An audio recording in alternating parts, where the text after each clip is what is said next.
Hi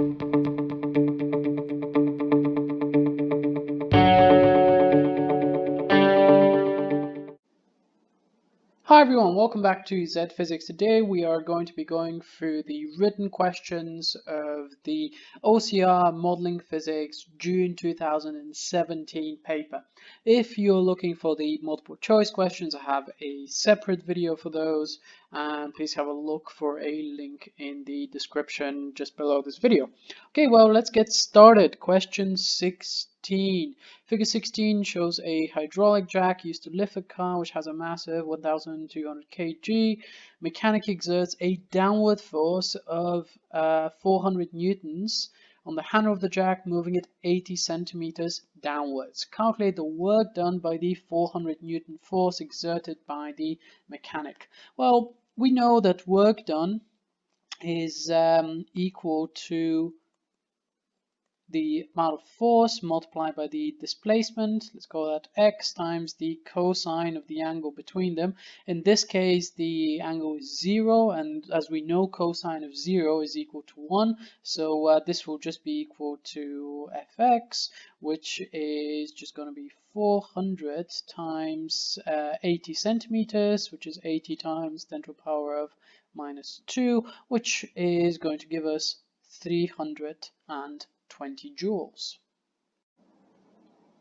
Part B, calculate the ratio of speed of the handle moving down over the speed of the car moving up.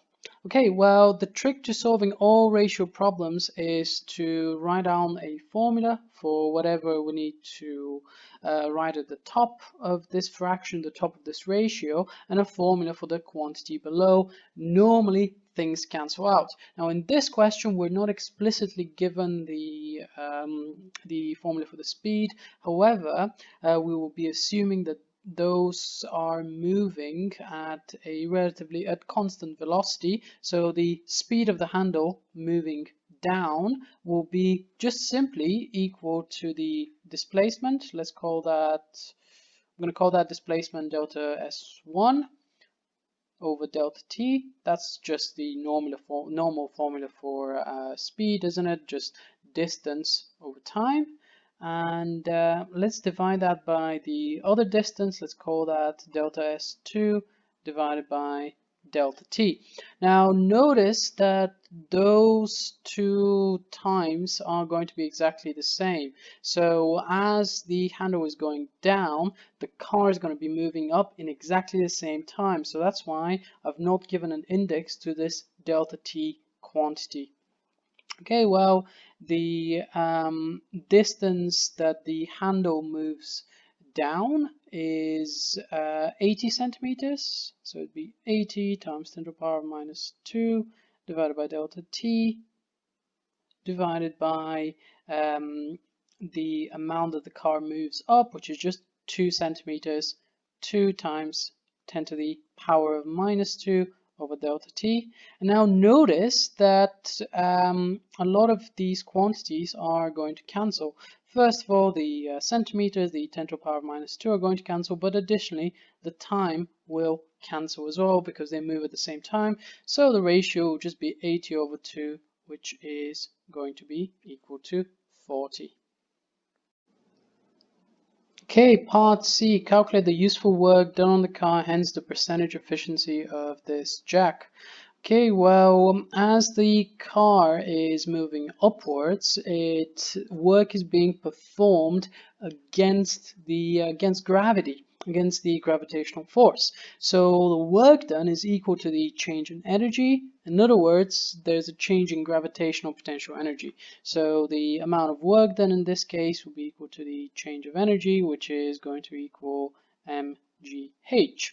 So the work done in this case, so the mass of the car we're given in this question is 1,200 kilograms. We know that g is equal to 9.81, and the car will be moving 2 centimeters, which is 2 times 10 to the power of minus 2. And if we input these values into a scientific calculator, we're going to get 235 0.44 joules. I'm going to be careful to round this up to 2 significant figures later on in the question, but I'm just going to leave this with higher precision as we speak. Let's go for the percentage efficiency of the jack. Now the input energy from the handle is 320 joules. This is the work done. This is the work that's been inputted into the system by the mechanic. So for our percentage efficiency, all we need to do is divide 235.44 divided by 320, and then we're going to need to multiply that by 100 to get our percentage efficiency. And if we do that, we are going to get 73.575, call it 74%. So let's get started with question 17 from that paper. We have a question on a typical experiment to find absolute zero, and we have some readings of the temperature measured in degrees Celsius given by the symbol theta. Remember, every time we're given theta, the temperature would normally be represented in degrees Celsius, and we have the pressure given in kilopascals. So A says, describe and explain how the students may have made accurate measurements of the temperature theta. Okay, well, the way we measure temperature is with a thermometer. So this will be our first marking point. So we can say that we can measure the temperature with a thermometer. So let's write this. Measure the temperature using a thermometer.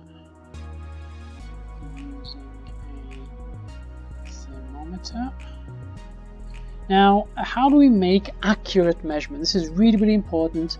The best way to take accurate measurements would be to take multiple readings and average, or measure it in different places around the liquid and then average as well. So what I would say is take multiple readings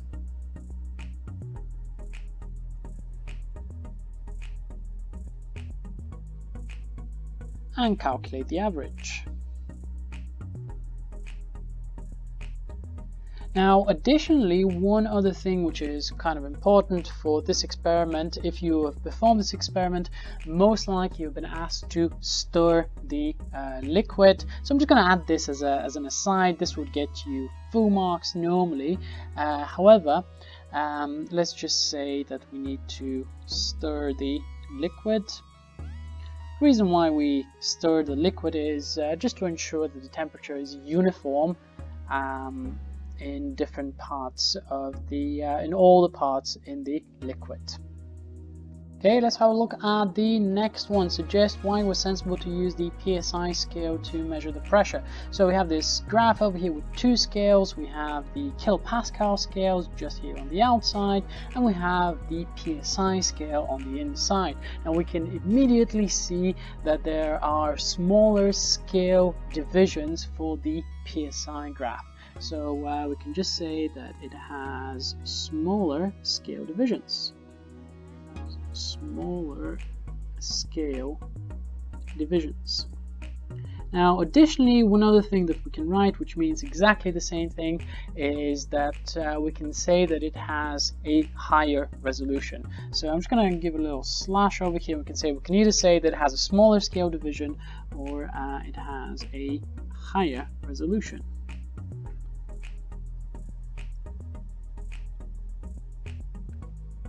For the next one, we need to convert 37 psi into kilopascals, and we are given some conversion factors over here. So if we wanted to convert, well, if we wanted to find the pressure, let's start with a baseline of 37 psi. So 37, that's pounds per square inch. So we're going to need to convert the pounds of force into newtons. So we're going to need to multiply by 4.448. Now this is going to be approaching pascals. It's not quite there yet, but this is not quite kilopascals, so we're going to need to make sure that we include the kilo in here. So remember, if we are going from a base unit to a prefix of kilo, we're going to need to divide by 1,000. And finally, because it's pounds per square inch, we're going to need to divide by the square of the factor, which is 0.0254, all of this squared. And if we input this into a calculator, we're going to get approximately 255 kilopascals, like so.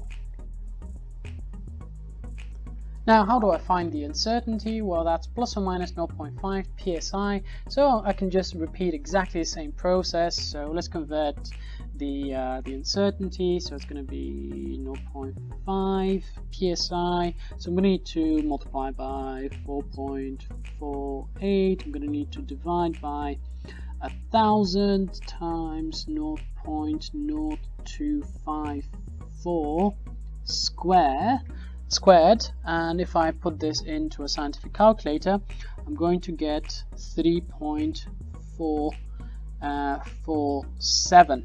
However, there's something we need to be really careful here, and that is that the uncertainty within these measurements, and certainly on the table on the previous page, the uncertainty is given up to one significant figure. So the way we're going to write the final measurement is 255 kilopascals plus or minus 3 kilopascals, like so. So plus or minus 3. So up to one significant figure, this is equal to 3 kilopascals. The uncertainty, the significant figures of the uncertainty are completely independent from the significant figures of the actual measurement. So that's really, really important. For example, here we have one significant figure for the absolute uncertainty and 3 significant figures for the measurement. So we're going to be consistent with that approach.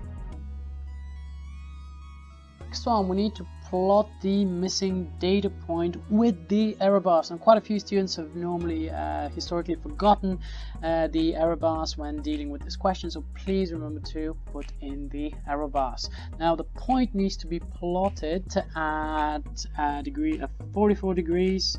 How do I know this number? Because this was in the table on the previous, not on the previous page, on the one before that, and that corresponded to the value which we just calculated, which was 255 kilopascals. And we can see that I've plotted this point at 255 on the y-axis and 44 on the x-axis, where this over here is theta and this over here is the pressure. Now notice that the size of the error bar is plus or minus 3 kilopascals, which means that the real value is somewhere within here. So I have a height of the error bar of 3 on either side of the point which I've plotted. Okay, well, let's have a look at the 6 marker next. Okay folks, so let's have a look at the 6 marker question. The first bit is explain what is meant by absolute zero.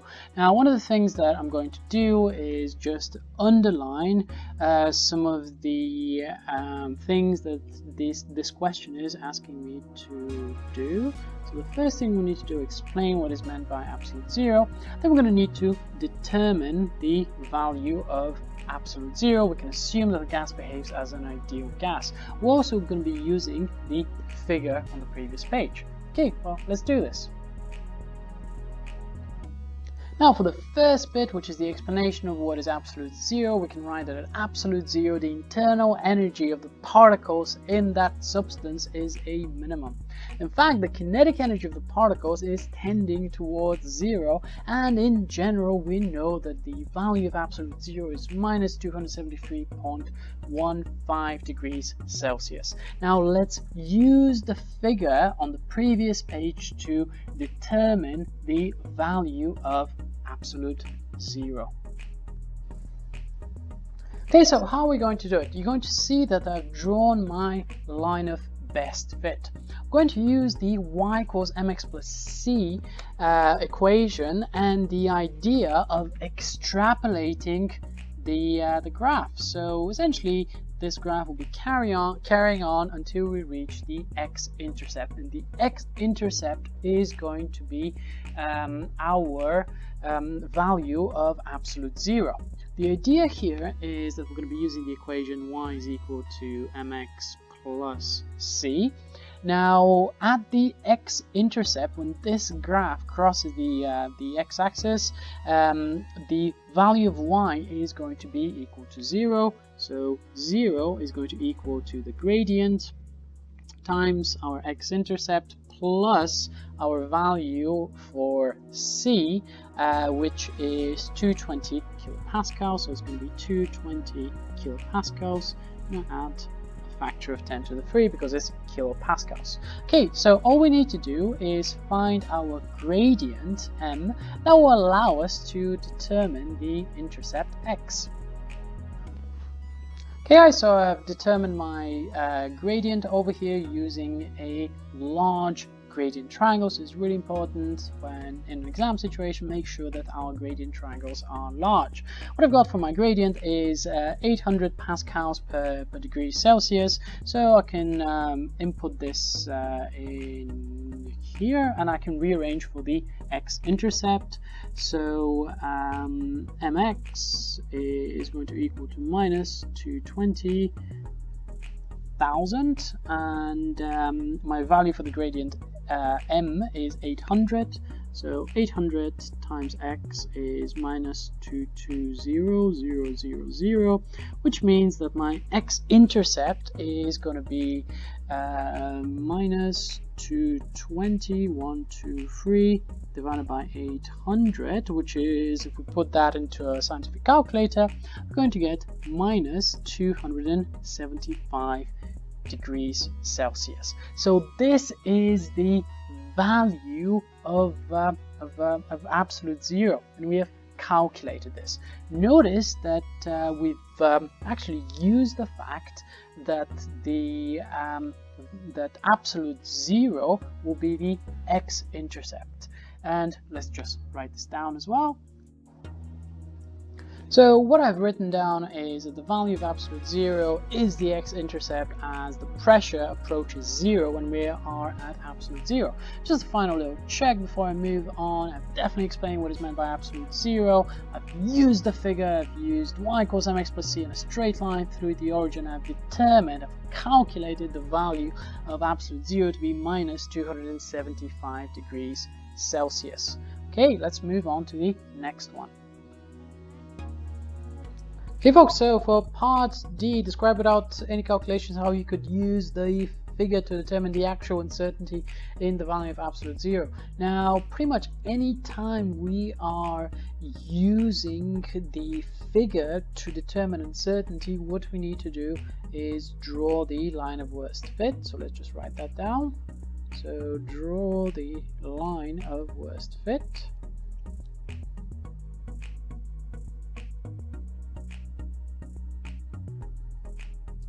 Now, after we have drawn the line of worst fit, we'll need to extrapolate that and determine a new value for the x-intercept. So what I would just say is to determine a new value for the x-intercept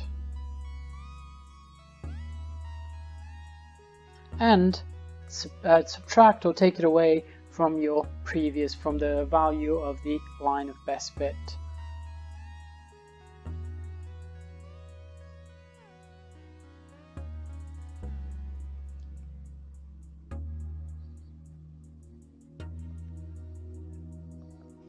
Okay, now notice that in this case I've not actually done the calculation because the question is just asking me to describe this. If you're a little bit unsure about lines of worst and lines of best fit, I will be leaving a link in the description on my video on this subject. Right, on to part E. So the experiment is repeated as the water bath quickly cools from 70 to 5 degrees Celsius. So one of the keywords here is quickly. Absolute zero is found to be minus 390, so that's way off. Compare this value with your value, so that's one thing that we need to do. compare our value with this, and explain why the values may differ. Describe an experimental approach that could be taken to avoid systematic error. Okay, so let's start with the first one, which is really easy to miss. If we're comparing our value with this value over here, we're going to notice that minus 390 degrees Celsius is a lot lower compared to my value, which was minus 275 degrees Celsius. Now let's see why that was the case. Now, where does this incredible difference comes from? The quick cooling is responsible for this huge temperature difference. Now imagine that this water is very quickly cooled. It would take some time for the gas and the water to reach thermal equilibrium. So because that time has not been given, the gas will be at a substantially different temperature compared to the water. Now in practice, this would mean as well, your results would mean that the whole graph has been shifted to the left, as I've written over here. So in a pressure against temperature graph, rather than sort of intercepting the x-axis at, let's say, minus 275 degrees, this graph will be intercepting it at a much lower value, which is, let's say, minus 390, so somewhere way over here. So this whole graph that is normally in this region over here has been shifted to the left.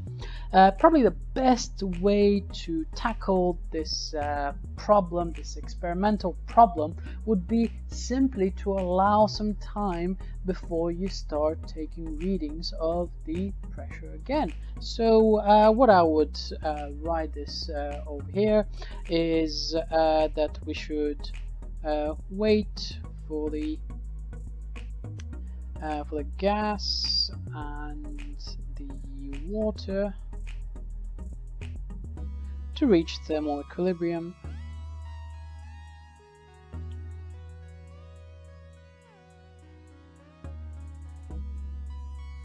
before taking readings.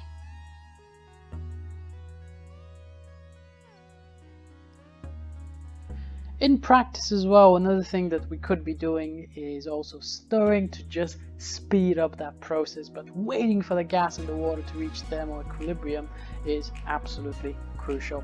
Notice that in this case this is a 4-marker question, so I've directly answered the first question, so I'll be 1 mark, and then I have written 3 other statements for the remainder of the marks. Okay, on to the next one. Okay, question 18 is swimming pool designer investigates the depth below a water surface reached by a diver from a height h above the surface. The designer models the diver as a uniform wooden cylinder. The wooden cylinder has a mass of 5 times 10 to the power minus 3, certain diameter and certain length. Calculate the density of the wood. Okay, now as we know, density is equal to mass over volume. So the mass in this case is equal to 5.0 times 10 to the power minus 3. Now the volume of a cylinder is given by pi r squared, which is the surface area, the cross-sectional surface area, times the length. So this will be pi times the radius. We're given the diameter, so let's make sure that we not forget to divide this by 2. So the radius will be 0.5 times 10 to the power minus 2 squared, and we're going to need to multiply that by the length, which is 7 centimeters. 7.0 times 10 to the power of minus 2.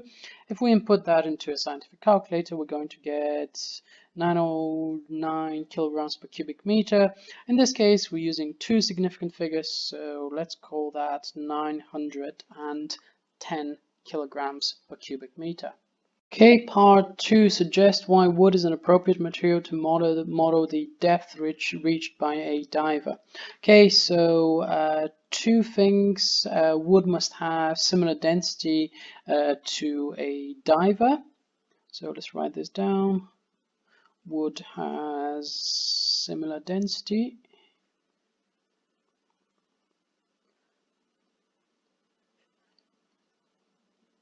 Now, the other one is that wood will have a density lower than the density of water, which, remember, it's 1,000 kilograms per cubic meter, which means that wood will actually float in exactly the same way a diver will float. So let's write this down. So it has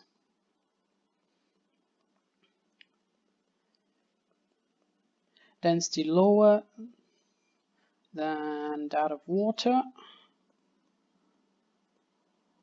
so it will float. Okay, on to the next one. Okay, part B. The cylinder is released from rest from a trapdoor. The base of the cylinder is at a height 0.3 meters above the water surface. Calculate the speed of the cylinder just before it hits the water. Ignore air resistance.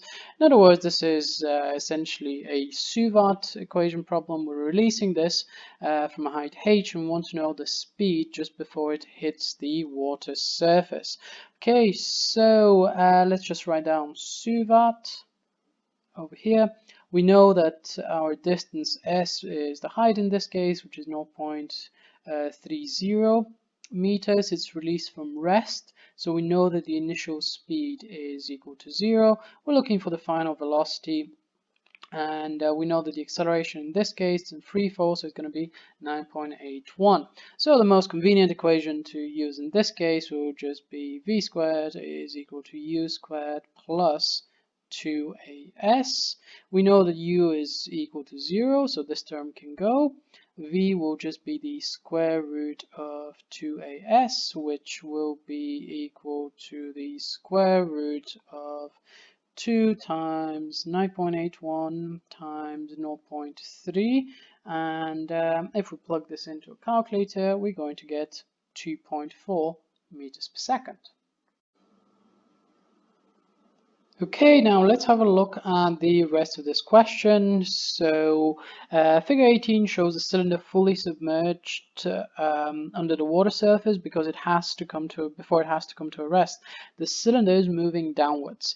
Add arrows to the figure to show the three forces acting on the wooden cylinder, and we need to label the arrows. So I've done this over here. We can see that one of those forces is going to be the weight, the other one is going to be the upthrust, and the one that we shouldn't forget is the drag force. We could have also written water resistance, which would be because the cylinder is moving down, drag will be pointing upwards. We don't really know the relative sizes of these because those the size of the drag, for example, will depend on the speed. However, we need to make sure that they are acting in the correct direction.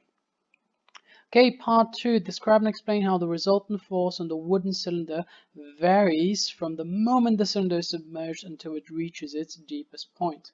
Now, one thing to note is that those two forces, the weight and the upthrust, are actually constant. So the weight, that's just equal to mg, and the upthrust is equal to the weight of the amount of water that's been displaced. This doesn't actually vary once the wooden cylinder is in. Those two quantities remain constant.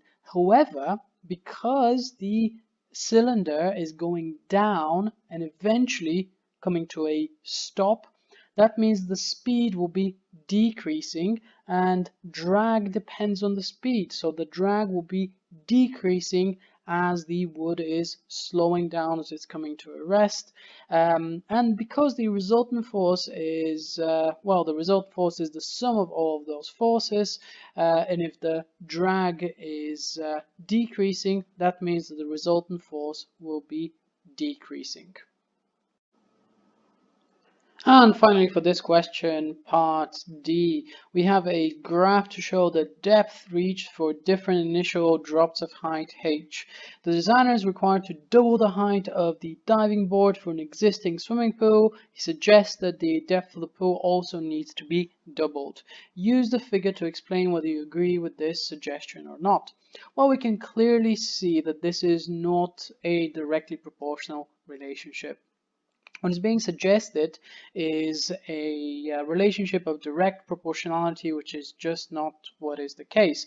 D is clearly not directly proportional to H. I'm going to back this up with some evidence from the graph, for example, from the height of when the height is doubled between 0.1 and 0.2, the depth varies from 1.4 to 1.8. If it was going to be doubled, it would have jumped to 2.8. So that's a significant difference. So therefore, I do not agree with that statement. The height does not need to be doubled.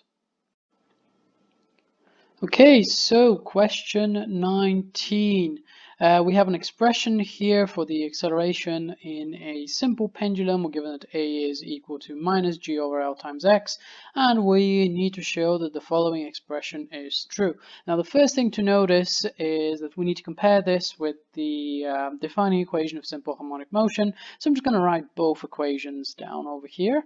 I know that a is equal to minus g over L times x, that's given in the question, but I also know that in general in simple harmonic motion, a is equal to minus omega squared times x. Now, because of this, we can see that omega has got to equal g over L, or omega squared has got to equal g over L. So let's just write this down. Omega squared is equal to g over L. Now remember, omega is equal to 2 pi over t. So I'm gonna write this down, 2 pi over t. Let's not forget the square here is equal to g over L. And we're almost there. All we need to do is just rearrange for t squared. So 4 pi squared over t squared is equal to g over L. And finally, what I'm going to do is just rearrange for t squared. So t squared is going to be equal to 4 pi squared over g times L, and that's the expression that's required. Now, for the next part of the question, a student notices that the amplitude of each oscillation decreases over time. We need to do two things. Number one is to explain this observation and state the effect which this may have on the time period. Okay, well, if the amplitude is decreasing, that means that the pendulum is losing energy due to friction and air resistance. So we can write this down. So the pendulum is losing energy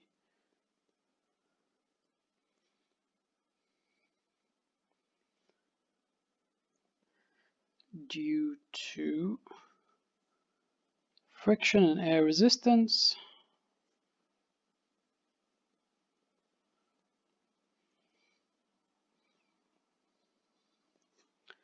And additionally, the effect on changing the amplitude on the time period, we need to state what that is. Remember, in simple harmonic motion for pendulums, for small angles, there is no effect on the time period. So the time period and the amplitude are completely independent for small angles for the pendulum. So we're just going to write this down. So T and the amplitude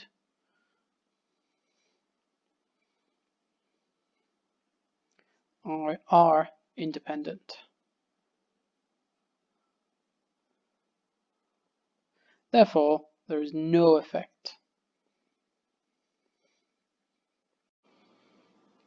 Okay, now let's have a look at part B. Describe with the aid of a label diagram how an experiment can be conducted and how the data can be analyzed in order to test the validity of the equations we looked at before. T squared is equal to 4 pi squared over g times L for oscillations of small amplitude.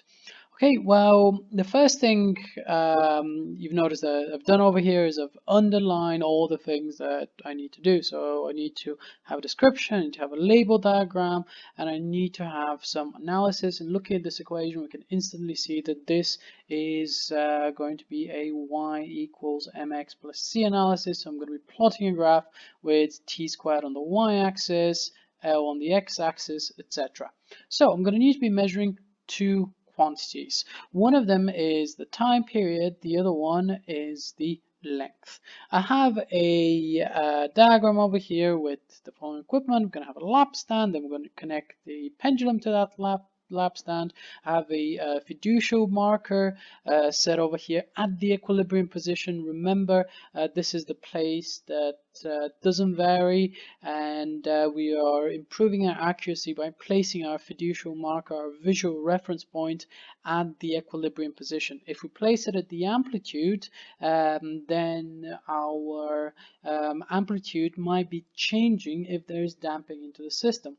We're going to be using a stop clock and a ruler to do our measurements. I've included that in my description. As always, we always say what we're going to measure and the instrument that we're going to measure it with, no matter how simple or how basic this seems. We'll just be as thorough as possible. So we're going to measure L with a ruler.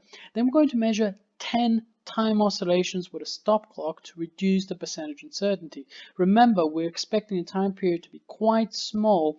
The only way to reduce our percentage uncertainty would be to time multiple oscillations and then divide by that number, in this case 10, to get the real time period.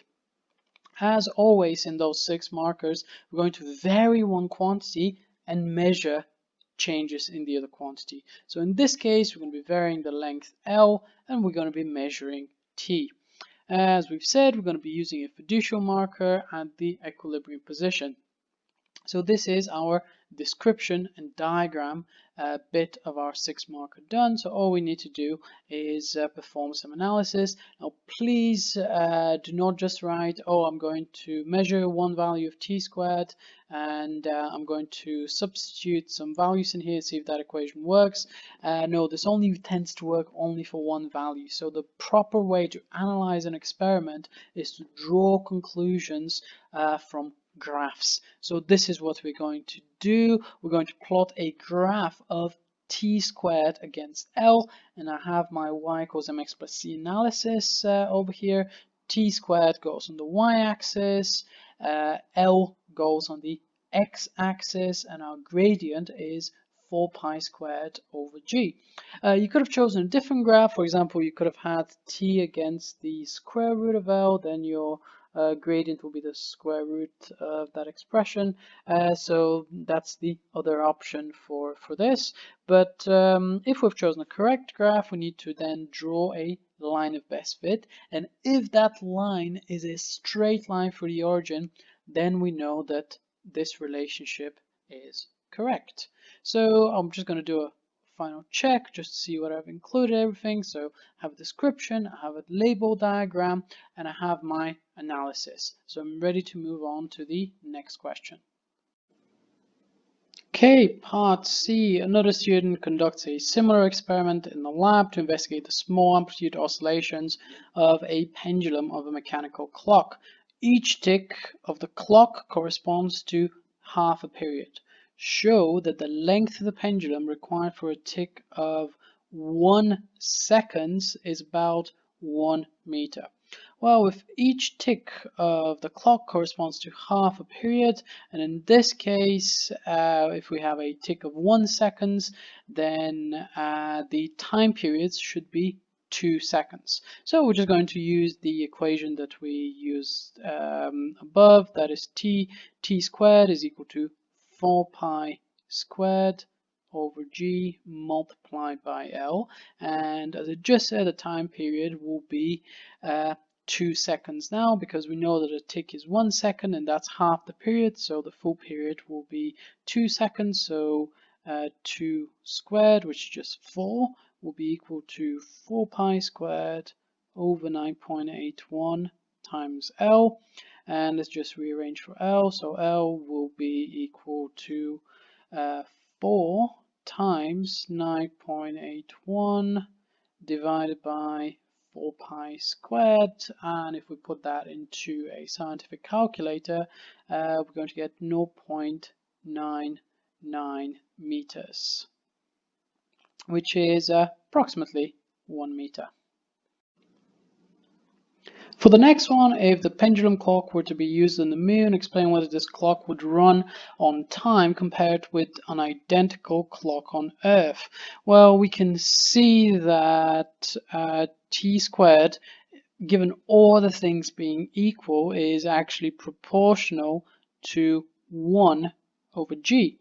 Now, if g changes, then t squared will also change significantly. So in this case, because t squared is proportional to 1 over g, and g is lower on the moon, so the gravitational acceleration is lower on the moon. Now, for this reason, the clock will not run on time. So I can write this down.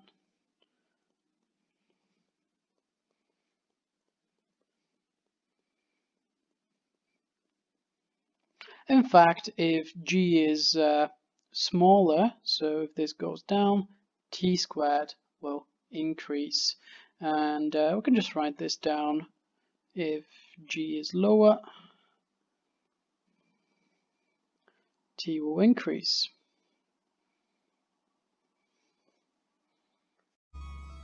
Okay folks, let's tackle question 20, which is another thermal physics question from the 2017 Modeling Physics past paper. We have a plastic kettle which is filled with 0.6 kg of water at a temperature of 20 degrees Celsius. We apply a 2.2 kilowatt electric heater is used to heat the water for a time of 4 minutes. Calculate the total energy supplied by the heater during the time of the 4 minutes. Okay, well, we know the power and we know the time, so we can figure out the energy just using the fact that power is energy over time, i.e. energy will be equal to power multiplied by time. So we're just going to be careful to convert everything into standard units. So the power is 2.2 kilowatts, so it's going to be 2.2 times 10 to the 3 multiplied by 4 minutes. So we have to convert that to seconds, so it's going to be 4 times 60. And up to 2 significant figures, the answer will be 5.3 times 10 to the power of 5 joules. Now, for the next part of the question, what we want to find out is calculate how much of the water has remained in the kettle after 4 minutes. So in other words, we have this kettle and we start heating up the water. It reaches 100 degrees C, then some of the water starts escaping from this kettle. What we want to figure out is how much water is actually left in the kettle after 4 minutes. Let's tackle this one. In order to calculate how much mass is remaining, let's understand this process a little bit better. Now, first of all, the water is not changing state when it's going from 20 degrees to 100 degrees C. So this means that I can use E is equal to mc delta theta. Now, when it is actually boiling, I'm going to have to be thinking about the equation of the specific latent heat. So what I'm going to say, while boiling over here, which is, while the temperature is 100 degrees C, I'm going to be using the latent heat equation, and that is that the energy is equal to the specific latent heat of vaporization times the amount of mass that is actually changed from a liquid to vapor. Okay, well, first of all, let's tackle the first part of the problem. So the energy is just increasing from 20 to 100 degrees C, and we can figure out how much energy has gone into the system from there. So the energy, let's call that E1, let's call that E2 in this case. The first energy is just going to be equal to 0.6 times the specific heat capacity, which is 4,200 times 80. And if we plug those numbers in, we're going to get 21600 joules. So that's 201,600 joules to just bring the water to the boiling temperature. Okay, now in this case, when the liquid is boiling, we can use the formula for the specific latent heat of vaporization. We'll be able to determine the mass of the water that is actually vaporized. Now, all we need to do is how much energy has been left for the to be let to the liquid to actually boil. Now, if the total energy that's available is 5.3 times 10 to the power 5, and we've already used this much to just bring the water to boiling, we need to take away those two energies to find our energy that has been used simply for boiling. So this E2 here, that's going to be 5.3 times 10 to the 5 minus 21600, and if we put this into a calculator, we're going to get 328,400 joules, and this is our value of E2.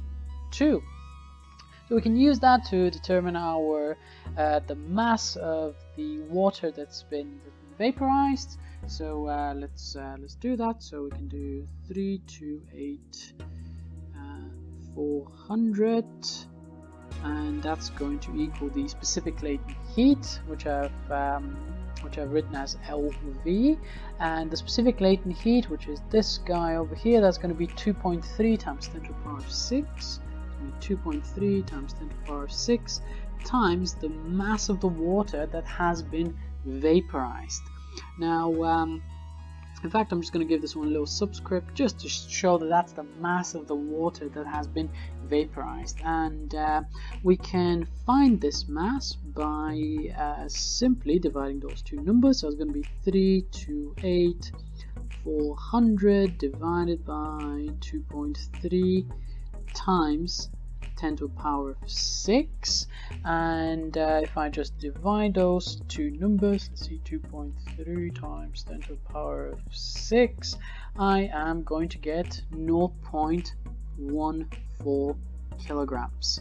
Now notice this is the mass of the water that's been vaporized. However, this question is asking us for the mass of the water that remains. Now our initial mass was 0.6 kilograms. So that means that our final mass is going to be 0.60 minus 0.14, which is going to give us 0.46 kilograms. Okay, folks, so hopefully those questions make sense. If there are any questions, please feel free to drop a comment, and thank you very much for watching. Okay, folks, so question 21. We have some energy levels over here. A part 1 is asking us explain why are those energy levels negative. And this is a very, very typical question. Now, the reason why those energy levels are negative because they represent the energy that is required to be gained by the electron in order to escape the nucleus. So we can just write this down. So because energy is required to be gained by the electrons,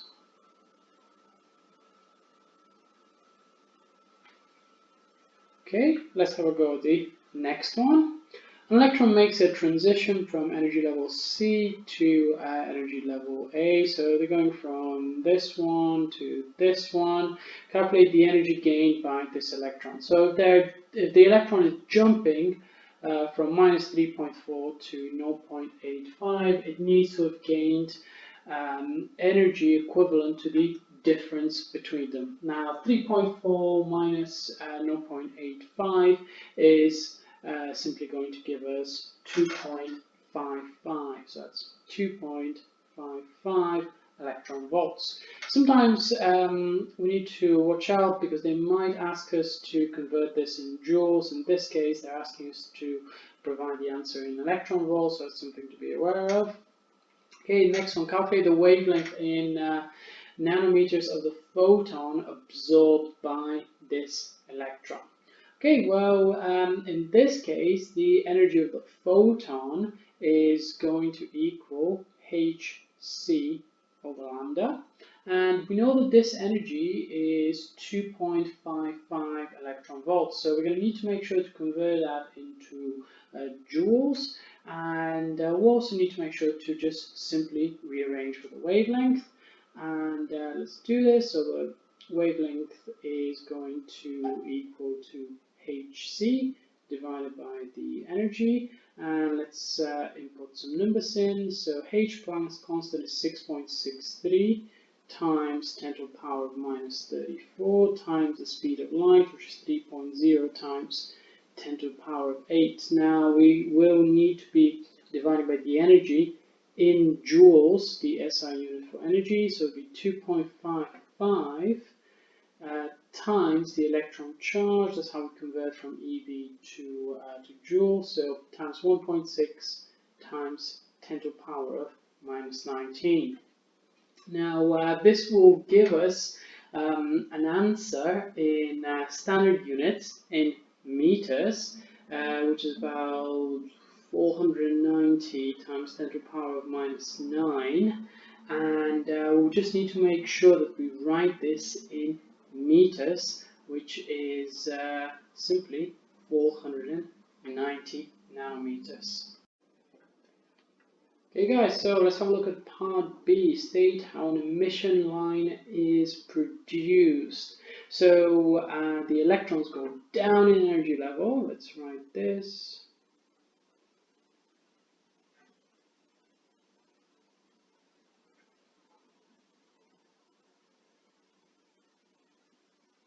And when they do go down in energy level, then a photon is emitted.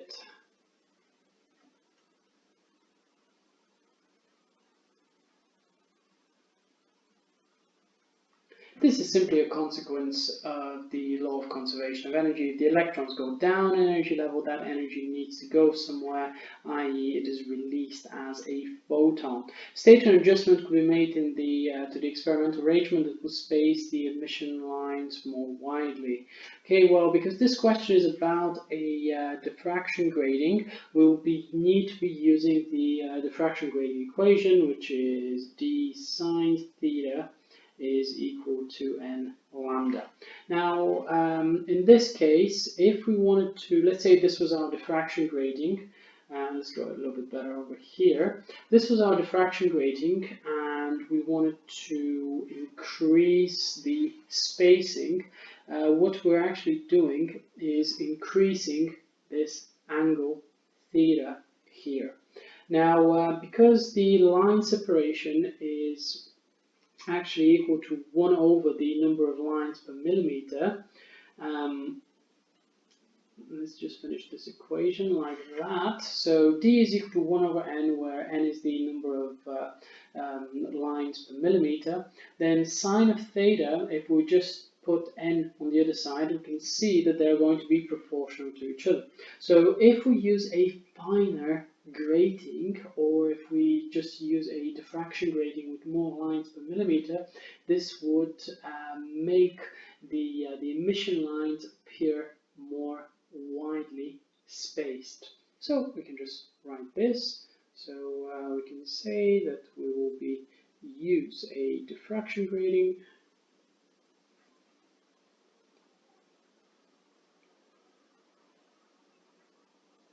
with more lines per millimeter. Normally they're given in lines per millimeter. Okay, let's have a go at part 3.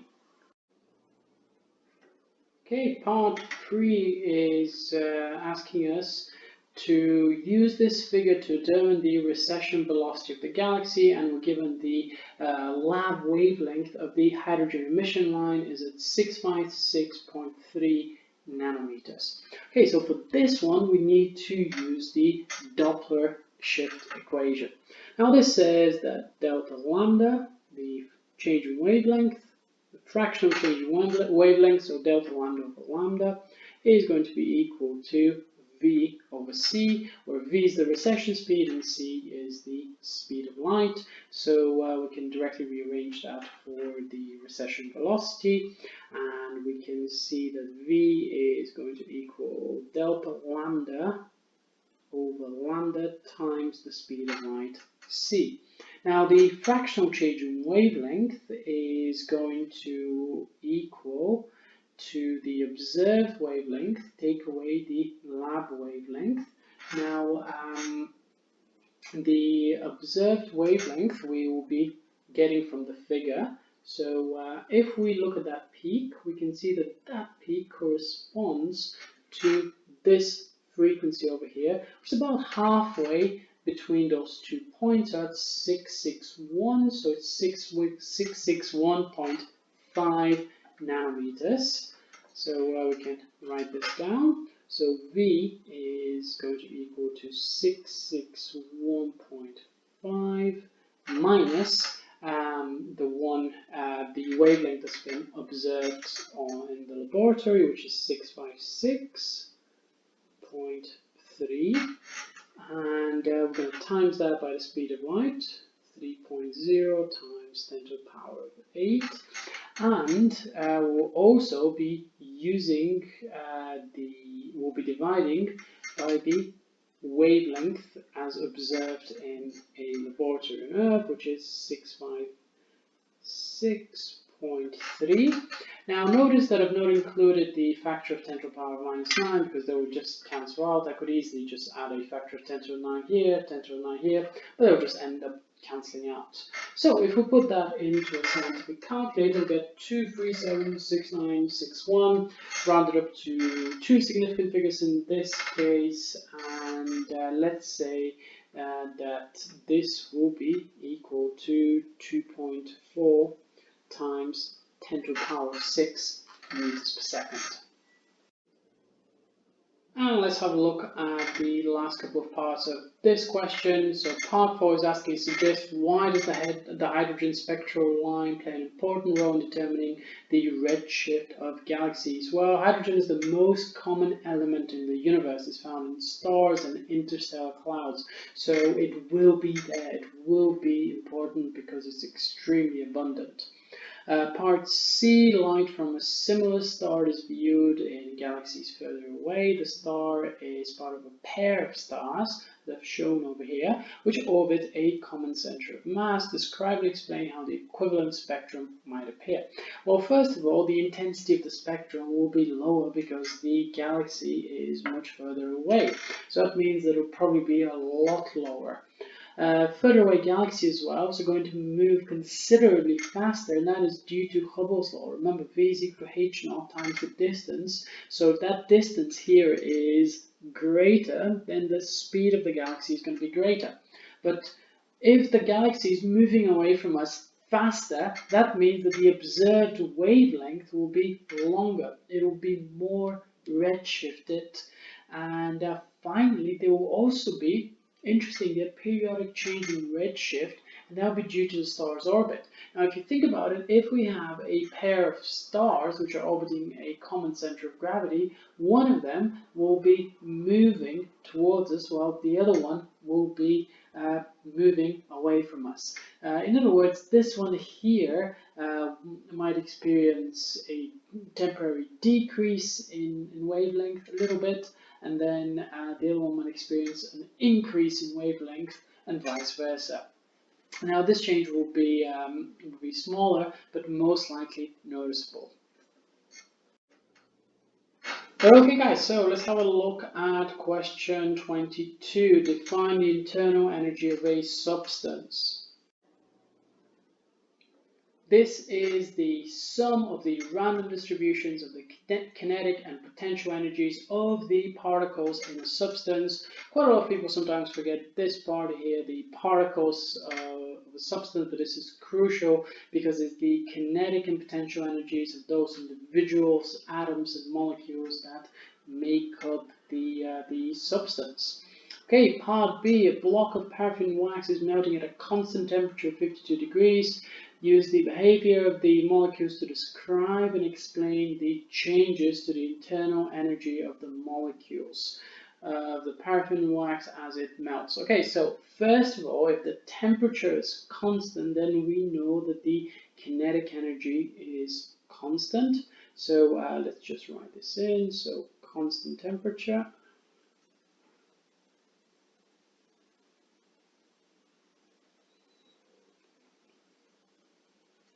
means constant kinetic energy.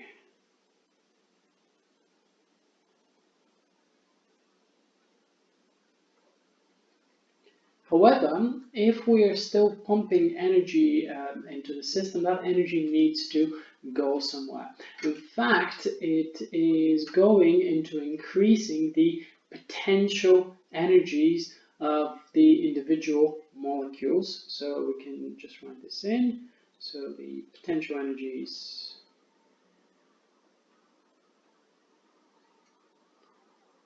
of the particles are increasing.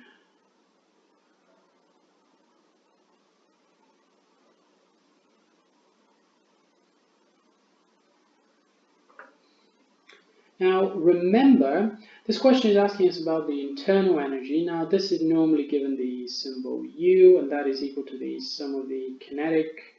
So it's the sum of the random distributions of the kinetic and the potential energies, where U is the internal energy. As we said, the kinetic energy is constant, however the potential energy increases, which means that our internal energy, U, will increase. So let's just write this statement. So the internal energy increases.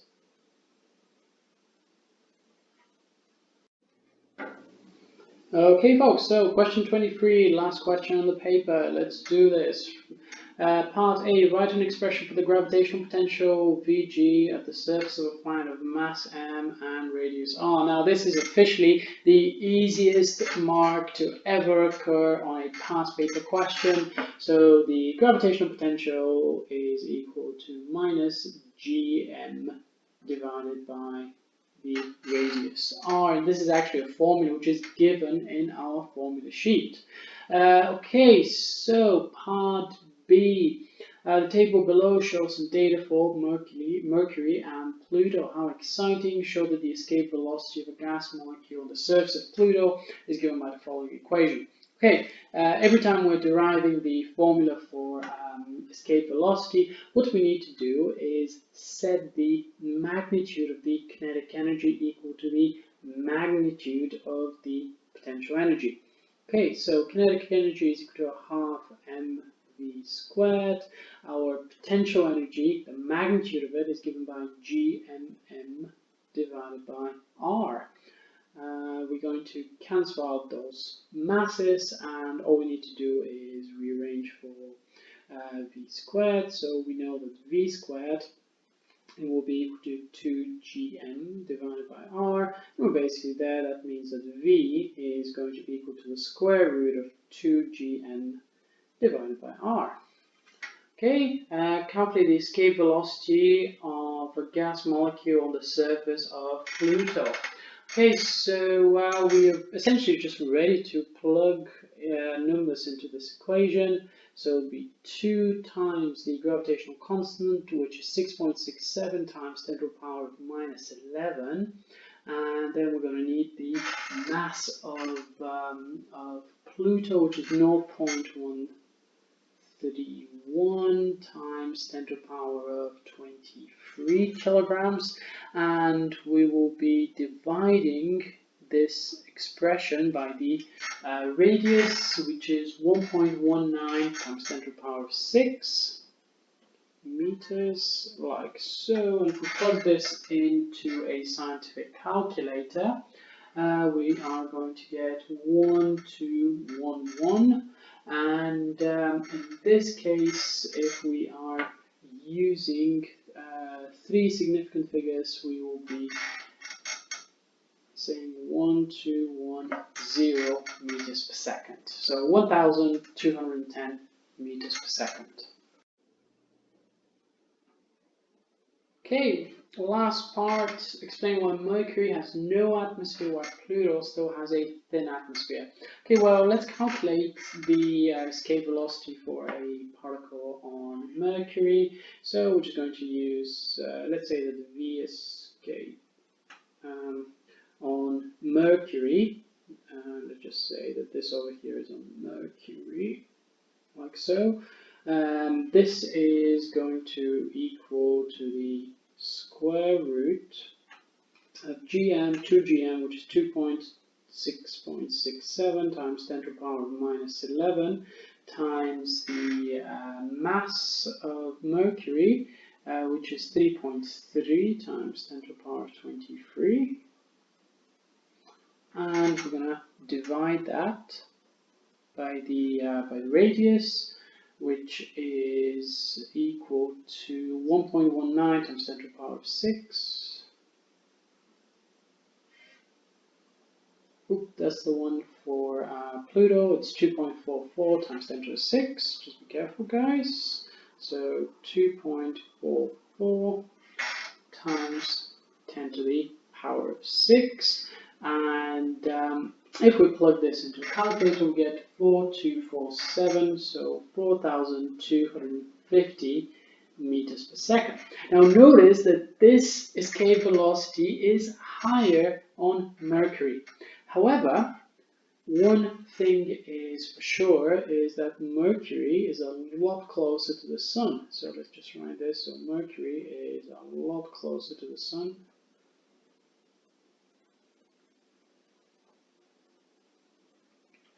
Therefore, the temperature on the surface of Mercury is higher, so the temperature is higher. Now, this means that the particles must be more likely to have a velocity higher than 4,250 meters per second and have therefore escaped the surface. So temperature is higher, so we can just say that the particles have a higher kinetic energy and velocity higher than the escape velocity.